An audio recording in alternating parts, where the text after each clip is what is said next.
এই গরু এই, হুস হুস হুস, তাড়াতাড়ি চল বলছি, তাড়াতাড়ি চল। আমি তোদেরকে নিয়ে এক্ষুনি যেতে হবে, আমার গাড়িটা তো নিয়ে বেরোতে হবে।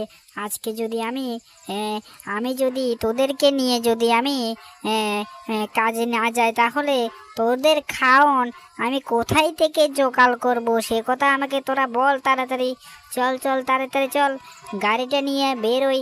দেখি এদিকে ওদিকে আমি কিছু টিপ পাই কিনা। যদি কিছু টিপ পাই তাহলে তোদের খাবার জোগাড় করব। হুস হুস হুস, তাড়াতাড়ি চল, তাড়াতাড়ি চল, আরে তাড়াতাড়ি চল বলছি, আরে তাড়াতাড়ি চল। এত আস্তে আস্তে যদি যাস তাহলে আমি তোদেরকে দিয়ে আমি কি করে কাজ করাবো? আমার খাবার জোগাড় করব না তোদের তোদের খাবার জোগাড় করব? যাক, দুটো বস্তার টিপ পেয়েছি, এই টিপটা দিতে পারলে আমি কিছু বনি করতে পারবো। হুস হুস, তাড়াতাড়ি চল, তাড়াতাড়ি চল। এ এ মালিকের বাড়িতে বস্তাগুলি তো আমায় পৌঁছে দিতে হবে। এই তোরা বুঝতে পারছিস কি আমার কথা? আমার কথা এখনো বুঝতে পারছিস না? তাড়াতাড়ি চল বলছি, হুস হুস হুস, তাড়াতাড়ি চল, তাড়াতাড়ি চল বলছি, হুস হুস হুস হুস।